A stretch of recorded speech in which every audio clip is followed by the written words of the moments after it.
All right, I'm on hole number 18 of the Pacific Cup tournament. I'm in the opening round of the Ricky division. I'm in my low-level account, so I've got some T4 clubs, and we're just trying to get it done. Hole number 9. I did not get down far enough in this pocket last time. I was too tentative. So I need to put down what I didn't write down last time was how much topspin I put on. So I'm going to put on a little bit more. I have no idea what the first number was, so I have no idea what that little bit more is, but I'm going to put on a little bit more.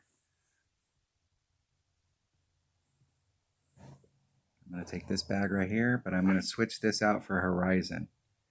The deal is that I can make the Horizon work on either side, but if I can get a rough bump in, I'm going to do the rough bump with the Horizon. It's not the most accurate club in my bag, and I'm going to bring a Titan just in case.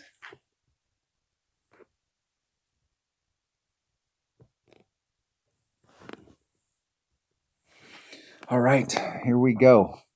Now this club hits 2.8 per ring, and when I do the shot to the cup, I'm going to add on 10%.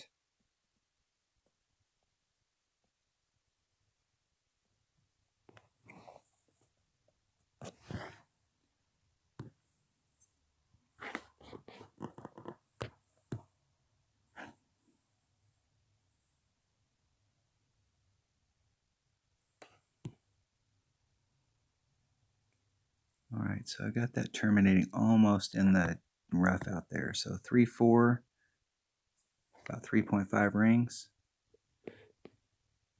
Max curl. Hitting it perfect. See if I can walk that sucker down that fairway. As long as it makes it right there, we're good. Keep going, keep going. I have more distance I can do down there, so I can pull that forward a little bit more and pinch that. So where I had it right there was where you couldn't see the ball guide anymore. It was just on the other, just over here on the rough. So I can keep moving it forward. I have room to maneuver down here with all that curl, but I'm trying to find a spot where I can just set it up in that spot and get down there. And I have quite a bit of distance that I left on the table, so I won't be able to do the rough bump from where I'm at. The main thing is that the farther forward you go towards this, the more curl you have to have in order to clear that rough, because you're pinching it. So the farther back you are out here, the more room you gave your curl to become effective, and your curl will bring you around. You'll go right down the middle. So you're like, hey, dude, you had a bunch of room here. Just push up against the red line. If I push all the way up against the red line, that club at level 7 doesn't have enough curl to get me all the way around. And that is no bueno, because you can't get up from there. You're in big, big trouble.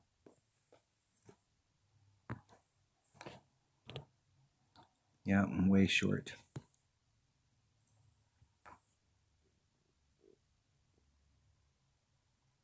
A couple topspin.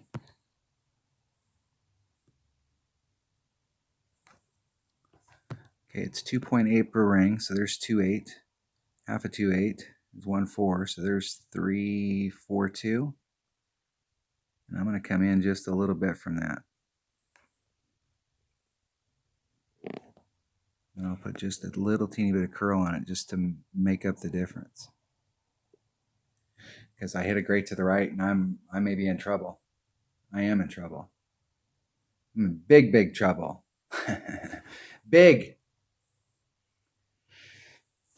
I could have left myself more room there. I was trying to get greedy. I was trying to give myself the shot at the Albie. And so I was, I know that club is super inaccurate, and you can't afford to hit it great to the left or the right. So normally what I would have done when I'm up against that is I would have pulled that to the left until I was in the middle of the fairway, so that I had plenty of room for maneuver. And then I would have made my wind adjustment, and I would have put curl on it and tried to just curl it to the hole. My shot of making it is grim because the curl is an impossible deal, but I would have gave myself a much better shot. I would have been on the green as opposed to having to take this shot with this club, because this isn't a bad club, but it has no ball guide. When you got lower developed stuff, this is the deal. You have no ball guide. And at this distance,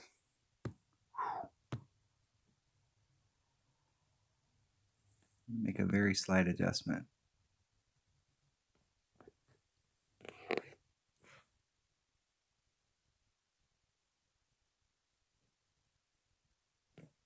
Isn't it perfect?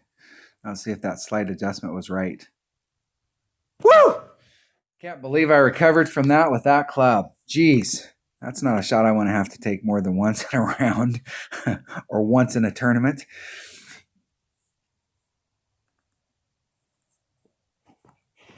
The deal with rough irons and sand wedges, and I really do need to shoot a video on them, but it's so complex. I'm trying to get my brain wrapped around it on the wind adjustments, because when you're up close, those clubs are super accurate. And if you can make good wind adjustments when you're up close, you have a serious shot.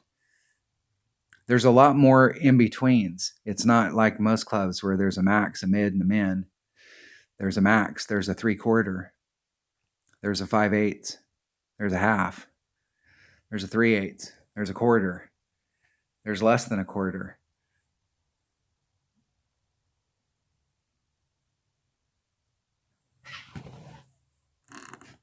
That was the way to get it done.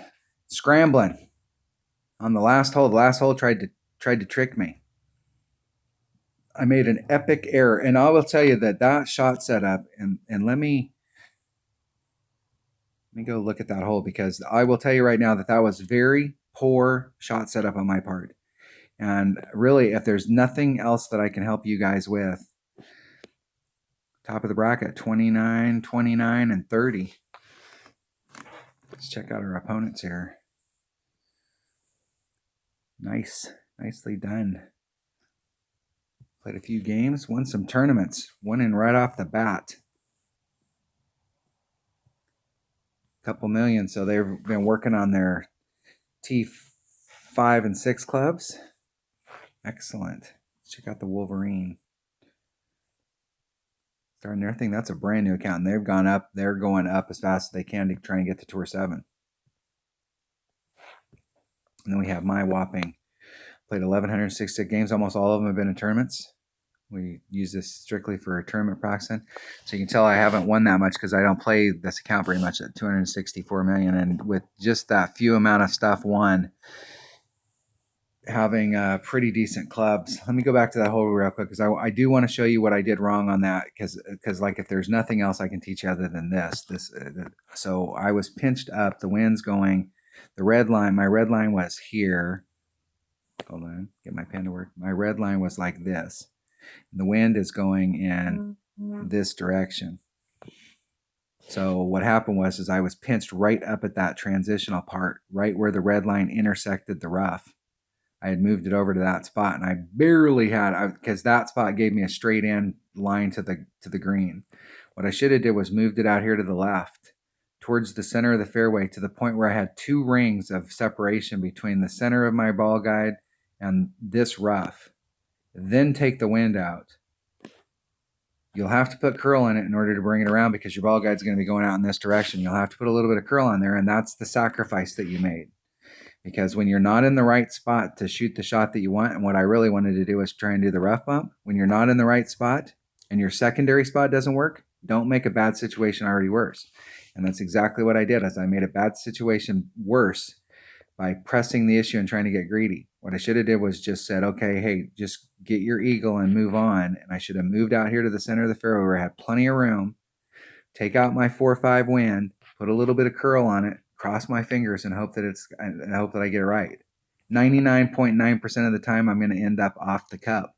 But the point there is I'm ending up off the cup instead of having to do a rough shot with my machete at the end of the round. I got super lucky there. Don't make my mistake, man. All right, that was hole number 18. Not actually a bad showing for the deal. My whole goal with this account is to show you guys that with just T4 clubs, nothing special, you can go out there and shoot the minimum score. And I do believe that there are several holes on here, like hole number 7, like hole number 3, like hole number 8, that I have just as good a shot. And hole number 4, I have a great shot. And on the front side, I actually timed out and then I turned around and shot the shot. So you can get an eagle with that kingfisher with a lower level account. So this could very easily be a much better score. And I got some good practice in today, some good notes for wind adjustments. All right, that was the opening round of the Pacific Cup tournament in the rookie division. Thanks for watching.